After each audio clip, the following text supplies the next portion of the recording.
아직은 상용화에 대해서 얘기하기는 시기상조다. 그래서 돈이 되나 물으신다면 돈은 안 됩니다. 돈 되려면 한참 멀었습니다. 근데 요즘 세상이 돈이 되냐고 주가가 오르는 세상인가요? PDR이라고 하죠. Price to Dream Ratio. 두 번째, 구글과 양자 컴퓨터에 대한 말씀을 드릴 건데요. 이번에 구글이 이 양자 컴퓨터 칩 윌로우라는 거를 발표를 했는데요. 이 윌로우라는 거에 대한 말씀을 드리기에 앞서가지고 컴퓨터가 어떤 메커니즘으로 작동하는지를 먼저 간단하게 설명을 좀 드리겠습니다. 간단하지 않을 수도 있겠지만 간단한 겁니다. 이 컴퓨터가 작동하는 원리의 기본은요. 일단 이 트랜지스터라는 놈을 이해해야 됩니다. 트랜지스터가 뭐냐면요. 스위치 같은 거예요. 발이 3개 달려 있거든요. 발이 3개 달려 있고 이렇게 생겼으면 그냥 다 트랜지스터다라고 생각하셔도 무방합니다. 요 3개 달린 발의 의미가 중요한데요. 요 발이 무슨 의미냐면 하나는 입력이고 하나는 출력입니다. 그리고 하나는 스위치예요. 스위치 있는 멀티탭 있잖아요. 그거랑 똑같다고 생각하시면 됩니다. 그 전선 코드 2개 있잖아요. 그 2개가 입력 출력이고 멀티탭의 스위치 똑딱 버튼이 가운데 있는 스위치라고 생각하시면 얼추 비슷해요. 결국 트랜지스터의 역할이 뭐냐면 요 스위치를 켜고 끔에 따라서 전류가 흐르게 하냐 흐르지 않느냐가 트랜지스터의 역할입니다. 그래서 이 트랜지스터가 할 수 있는 일은 1과 0을 표시하는 거예요. 켜졌으면 1, 꺼졌으면 0. 그러니까 전류가 흐르면 1, 전류가 흐르지 않으면 0으로 구분합니다. 우리 본체의 뒷면의 스위치 보셔도요. 켜는 거를 1 모양으로 돼 있고 끄는 거는 0 모양으로 돼 있잖아요. 그거 자체가 우리 이진법상으로 표기하기로 했기 때문입니다. 스위치도 1, 0 적혀 있으면 1쪽이 켜는 거라고 생각하시면 되세요. 어쨌든 간에 이 트랜지스터의 원리를 이용해가지고 이진법 체계를 이용하거든요. 이 트랜지스터를 어떤 기판에다가 여러 개 붙여 놓은 거를 우리가 일반적으로 얘기하는 반도체라고 봅니다. 그래서 1과 0의 그 조합을 이용해서 엄청나게 많은 데이터를 저장할 수 있으면 메모리로 구분을 하고 있고요. 트랜지스터들을 이용해서 수학 계산을 엄청 빠르게 할 수 있으면 비메모리라고 구분을 하고 있습니다. 우리도 사람들을 볼 때 똑똑하다 얘기를 할 때 기억력이 좋은 사람을 얘기하기도 하고 숫자에 엄청 능한 사람, 계산이 빠른 사람을 똑똑하다고 표현하기도 하잖아요. 그 둘의 차이 정도라고 생각을 하시면 될 것 같습니다. 근데 요 두 개가 기본적으로 얘는 연산에 필요한 거, 얘는 저장에 필요한 거의 차이가 있기는 하지만 근본적으로는 요 스위치가 얼마나 많이 있느냐에 따라 기본적으로 반도체의 성능을 결정한다고 보시면 될 것 같습니다. 왜냐면요, 요 트랜지스터 하나가 스위치와 같다고 했잖아요. 전기가 흐르냐 안 흐르냐에 따라 켜졌냐 꺼졌냐를 구분하는 거고, 그리고 켜졌냐 꺼졌냐 하나 가지고 우리가 흔히 쓰고 있는 알파벳들이며 숫자며 한글도 있겠죠. 그리고 뭐 스와힐리어 뭐 이런 것도 있을 거고 수많은 글자들이 있을 겁니다. 그 글자들을 모두 표현하기 위해서 엄청나게 많은 스위치들을 묶어 놓습니다. 이 스위치들을 8개 묶어 놓은 거를 1바이트라고 표현을 하는데요. 그 스위치를 8개 묶어 놓으면 이거 켜고 이거 끄고 이거 켜고 이거 끄고 뭐 이런 표현 방식에 따라서 2의 8제곱, 그래서 256개의 표현 방식을 얻을 수가 있거든요. 그리고 우리는 ABCD, EFG, 1, 2, 3, 4, 5, 6, 7, 8, 뭐 기억, 니은, 디귿, 리을 이런 거를 모두 표현하기 위해서 기본적으로 256개를 표현할 수 있는 요거에다가 한 표현당 한 개의 알파벳, 한 개의 숫자 이런 것들을 배정해 놨습니다. 그러니까 컴퓨터가 모두 킨 거는 뭐 Z 이런 식으로 인식하도록이요. 뭔 말인지 이해되셨죠? 그래서 그런 것들을 기반으로 해가지고 글자 하나를 표현하기 위해서는 1바이트를 이용하게 되고요. 알파벳 기준이고 한글은 한 글자를 표현하기 위해서 2바이트를 먹습니다. 글자 치면 이제 몇 바이트 이런 거 요즘은 못 보시겠지만 옛날 컴퓨터 쓰신 분들은 몇 바이트 먹었다 이런 것들을 기억하실 텐데요. 그것 자체가 컴퓨터 이제 이런 메커니즘을 이용한다라고 보시면 되겠습니다. 그러니까 컴퓨터가 똑똑하다, 계산 진짜 빠르고 하니까 똑똑하다고 생각하실 수가 있는데 컴퓨터는 0하고 1밖에 모르는 멍청한 놈입니다. 근데 0하고 1밖에 모르는 그 멍청한 표현을 가지고 자연어, 우리가 쓰는 말로 바꿔주는 역할을 할 수 있을 뿐인 거죠. 그리고 0과 1을 쓰는 그 연산을 아주 빨리 할 수 있을 뿐인 거죠. 여기까지가 컴퓨터가 구동하는 아주 간단한 원리를 말씀드린 거예요. 이 정도만 이해하셔도 컴퓨터의 기본적인 것들을 이해를 하시는 건데 100% 맞는 말은 아니지만 아주 심플하게는 1바이트를 표현하기 위해서는 8개의 트랜지스터가 필요하다라고 이해를 하셔도 무방합니다. 물론 이제 100%는 아니에요. 간단하게 이해를 했을 때 그렇게 이해를 하시면 되는데, 그렇다면 우리가 진짜 테라바이트 요런 단위까지도 저장 장치를 만들고 있잖아요. 그 말인즉슨 그러니까 1024바이트가 1kb고 1024kb가 1메가바이트고 1024메가바이트가 1기가바이트고 1024기가바이트가 1테라바이트라는 걸 생각해보면 그 조그마한 반도체 안에 트랜지스터가 얼마나 많이 직접 돼 있는지가 대단한 거죠. 정말 대단한 거다라고 이해를 하시면 되는데 지금 벌써 한 두세 번 조시는 것 같은데 어쨌든 간에 우리의 과학 기술이 컴퓨터를 만드는 기술이 어마어마하다라고 얘기를 할 수가 있는 거고요. 아까 양자역학 말씀드릴 때 간단하게 말씀드렸지만 슈레딩거의 고양이라는 거를 말씀을 드렸었죠. 고양이가 살아있는 상태와 죽어있는 상태가 중첩돼 있는 거다라고 얘기를 했고 이게 양자론적 해석입니다. 이 입자라는 거는 우리가 관측하지 않으면 업스핀 상태와 다운스핀 상태가 중첩돼 있는 상태로 존재하고 그 중첩돼 있는 상태를 이용한 컴퓨터가 이 양자 컴퓨터다라고 말씀을 드릴 수가 있을 것 같습니다. 우리가 기존에 이용하던 컴퓨터는 1과 0밖에 표현을 할 수가 없고 그러다 보니까 엄청나게 많은 데이터가 필요합니다. 자연어를 쓰는 연산들을 하기 위해서는요. 근데 양자 컴퓨터의 큐비트, 그러니까 한가의 원자를 큐비트로 이용해서 계산할 수 있는 컴퓨터가 있다면 얘는 1과 0이 중첩된 상태로 존재할 수 있다 보니까 우리가 그거를 관찰을 해야지 1 또는 0으로 확정이 되다 보니까 표현을 어떻게 해야 될지 모르겠는데 그러니까 요걸 이제 좀 더 이제 우리한테 와닿게 표현할 수 있는 데이터예요. 5자리의 이진수. 그러니까 5자리의 이진수라면 10진법으로 바꾸면 36까지거든요. 그러니까 2자리의 10진법입니다. 5자리의 이진수는. 그래서 이 2의 5승까지를 그러니까 0000부터 0001 이렇게 해서 쭉 해서 1111까지 전부 표현하려면 이걸 다 표현하기 위해서 총 160개의 자석이 필요합니다. 그러니까 이거를 트랜지스터에 비유하면 우리 36가지 숫자를 쓰기 위해서 그러니까 0부터 36만 쓸 수 있는 컴퓨터를 만들기 위해서는 160개의 트랜지스터가 필요하다는 거예요. 36개고 32까지 160개의 트랜지스터가 필요하고 우리가 만약에 50자리의 이진수 이거 10진법으로 해봐야 뭐 한 30자리 될까요? 30자리도 안 될 겁니다. 요거를 표현하기 위해서는 무려 요만큼의 트랜지스터가 필요하다라고 생각을 하시면 되세요. 어마어마하게 많은 트랜지스터가 필요하고 그만큼 컴퓨터가 커질 수밖에 없다라는 얘기가 되는 거죠. 근데 만약에 양자 컴퓨터라면 요 중첩된 상태를 리셋시키기만 하면 되기 때문에 그러니까 우리가 관측을 했더라도 이거를 리셋시키면 다시 중첩된 상태로 존재하게 됩니다. 그래서 그 중첩된 상태를 유지할 수가 있기 때문에 요 5개의 큐비트만 가지고 있으면 이 5자리의 이진수를 계속 모두 표현할 수 있다고 할 수 있는 거죠. 그래서 결국 50자리의 이진수를 표현하기 위해서도 고작 50개의 입자만 있으면 된다는 겁니다. 50개의 큐빗만 있으면 된다는 거고 그래서 요거에 비해서는 크기, 부피가 아주 획기적으로 작아질 수 있다가 되는 거죠. 근데 이제 문제가 되는 게 뭐냐 하면 큐빗은 너무나도 작다는 게 문제가 되겠습니다. 너무 양자 단위의 아주 작은 게 문제가 되는 거고 어쨌든 간에 이번에 구글에서 발표한 윌로우라는 컴퓨터가요 10의 25제곱년 자라는 숫자를 들어보신 적이 있으세요?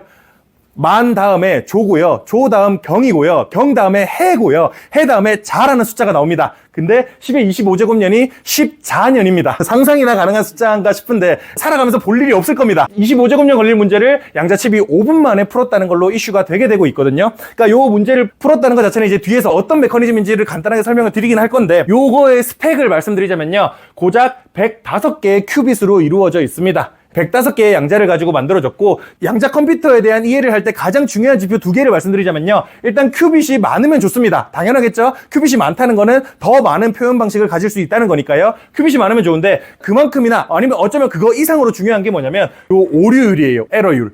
에러율이 얼마나 낮으냐가 중요합니다. 근데 큐빗이라는 거는 원자 단위를 건드리는 만큼 아까 제가 말씀드렸죠. 파동과 입자의 동시성을 가지긴 하지만 요게 양자수가 많아지면 많아질수록 고전 물리학과 비슷하게 움직인다라고 말씀을 드렸잖아요. 그러니까 우리 같은 경우는 이 입자성과 파동성을 동시에 가질 수가 없습니다. 우리 사람은요. 너무나도 크니까. 근데 입자만 입자성과 파동성을 동시에 가질 수가 있다는 거죠. 그런 점을 생각해 봤을 때 약간의 변수라도 그러니까 열이라거나 그러니까 온도라거나 압력이라거나 아니면 먼지 같은 것들 그런 이제 내가 설령 관측하지 않았다고 생각했지만 혹시 다른 무언가의 관측들 이런 걸로 인해서 오류가 발생을 해버리면 요게 아무 의미가 없어진다는 겁니다. 그래서 양자 컴퓨터에 있어서 가장 중요한 변수는 큐빗도 중요하긴 하지만 그것보다 더 중요한 게 오류율이 얼마나 낮으냐 그러니까 외부 변수에 대해서 얼마나 자유로우냐가 훨씬 더 중요한 문제다라고 말씀을 드릴 수가 있을 것 같은데요. 이 윌로우가 이슈가 됐던 이유는 오류율을 획기적으로 줄였다는 데서 이슈가 됐습니다. 그래서 IBM인가 해서 이미 130큐빗짜리 양자 컴퓨터를 발명을 하기도 했어요.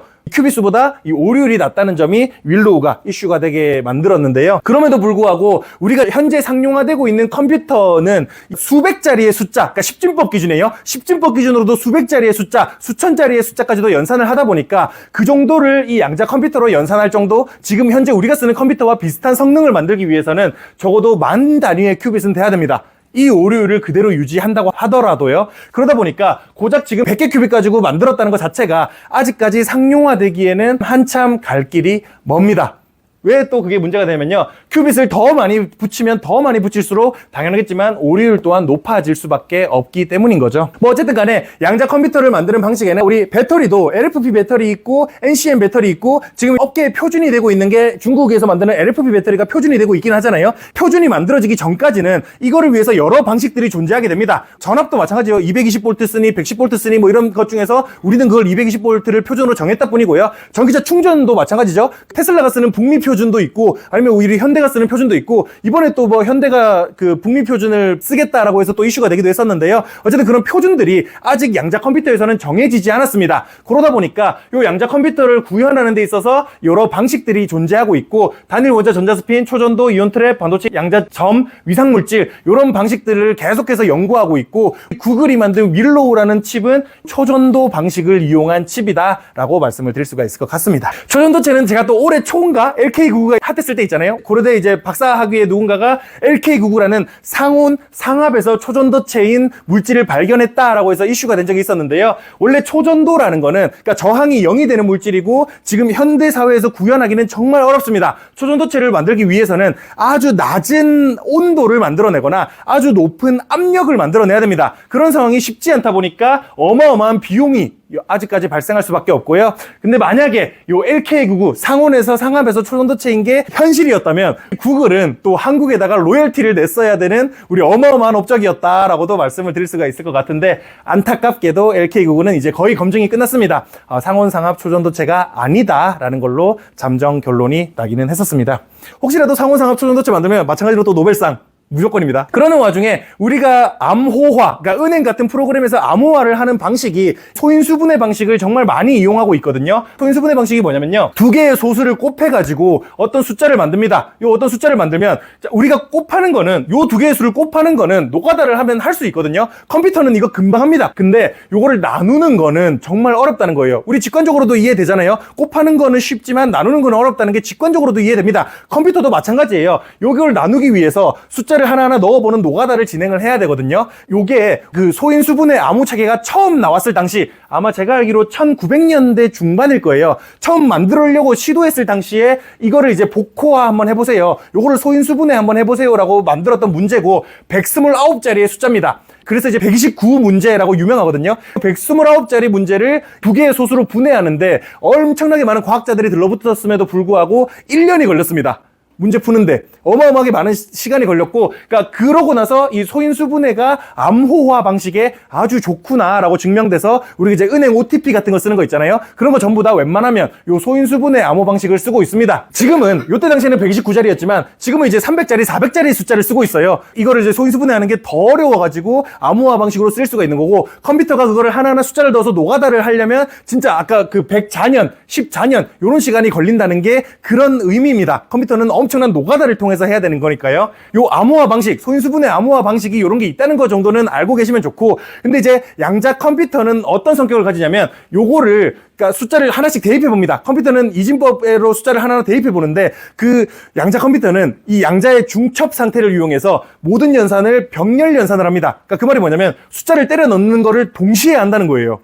동시에 하는데 고작 요 129자리 숫자를 풀어내기 위해서도 제가 알기로는 이제 한 몇백 큐빗 정도는 필요한 걸로 알고 있습니다. 근데 지금은 숫자가 400자리, 500자리 숫자를 암호화하는 데 쓰다 보니까 그 숫자를 풀어내기 위해서는 훨씬 더 많은 큐빗이 필요할 수밖에 없게 되는 거죠. 만약에 정말로 양자 컴퓨터가 상용화되는 시기가 온다면 이 소인수분해 암호 체계는 무용지물이 되기는 할 겁니다. 근데 그러기에는 이 큐빗의 수가 아직까지는 너무 적고, 그리고 큐빗의 수가 많아지면 많아질수록 오류율 또한 너무 높기 때문에 아직은 상용화에 대해서 얘기하기는 시기상조다. 그래서 돈이 되나 물으신다면 돈은 안 됩니다. 돈 되려면 한참 멀었습니다. 근데 요즘 세상이 돈이 되냐고 주가가 오르는 세상인가요? PDR이라고 하죠. Price to Dream Ratio. 제가 이제 이거를 처음 들었을 때가 2020년이었거든요. 코로나 터지기 전에 PDR로 오른다. 테슬라 PDR이 300배인 거 어떻게 설명할 거냐?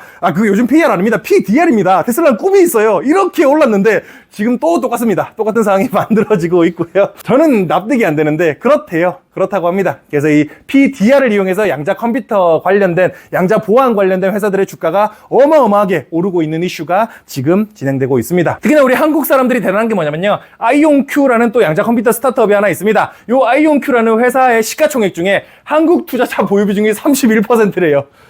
사실상 한국 주식, 한국이, 우리 삼성전자도 외국인이 더 많이 보유하고 있잖아요. 마찬가지죠. 뭐 아이온큐도 조만간 한국인이 더 많이 보유할지도 몰라요.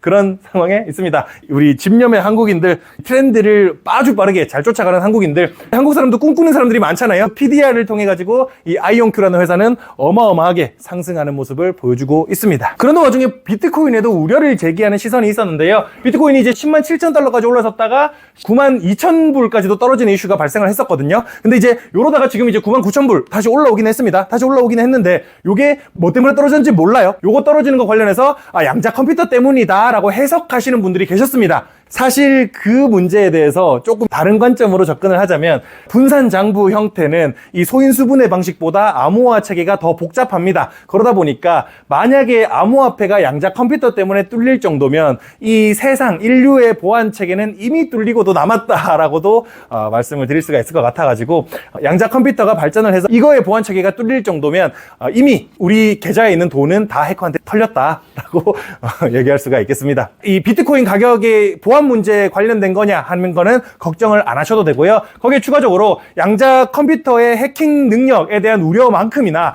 양자 보안 기술도 빠르게 발전을 하고 있거든요. 이미 우리나라 통신사들도 난수, 아까 터널링 얘기 잠깐 드렸죠. 반도체가 더 이상 안 되는 스위치를 켜지 않았음에도 불구하고 이 직접 회로 밀도가 너무 높아지면 전자가 통과를 해버리는 거예요. 그 벽을 통과해버려서 전기가 통해버리는 이슈가 이제 반도체의 직접 회로 밀도가 더 높아지기 힘들게 하는 요소로 작용을 하고 있는데, 오히려 그 터널링을 이용해서 난수를 생성함으로써 양자 보안을 하려고 하는 양자 보안 산업도 꽤나 빠르게 성장하고 연구되고 있습니다. 그래서 양자 컴퓨터가 그 정도 상용화될 정도로 발전을 한다면 양자 보안 또한 그만큼 발전을 할 것이기 때문에 보안 체계 관련해서는 양자 컴퓨터가 문제다 이런 거를 크게 걱정하실 필요는 없는 것 같다라고 정리를 할 수 있을 것 같습니다. 정리를 드리자면요. 구글이 개발한 양자 컴퓨터 윌로우가 14년 걸릴 문제를 10분 만에 풀었다면서 이슈가 되었습니다. 기존 컴퓨터는 트랜지스터 스위치를 켜고 꺼서 전기를 흐르게 하냐 흐르지 않게 하냐만 가능했다면요. 따라서 컴퓨터는 이진법 체계를 이용했고 자연어 체계로 변환한 뒤에 이거를 입출력하는 형태였는데, 그러나 양자 컴퓨터는 미지세계에서 입자가 중첩 상태에 있다는 양자론적 특성을 이용합니다. 수많은 계산을 동시에 해내는 병렬 연산이 가능하여 노가다 문제를 순식간에 해결 가능하다는 장점이 있고요. 미시적인 만큼 큐빅 증가나 외부 변수의 오차가 아주 커지다 보니까 연구 단계를 벗어나기가 쉽지 않습니다. 그만큼 초전도 방식이 만약에 가장 유력하다면 너무나도 비싸기도 하고요. 우리 MRI 찍는 게 비싼 이유가 그나마 건보 적용해서 싸게 한다고 생각하는 거지, MRI는 초전도체를 이용해야 되기 때문에 엄청 비쌉니다. 외국에서 MRI 찍으려면 진짜 수백만 원이에요. 우리나라만 싼 겁니다. 우리나라만. 건보가 어마어마하죠.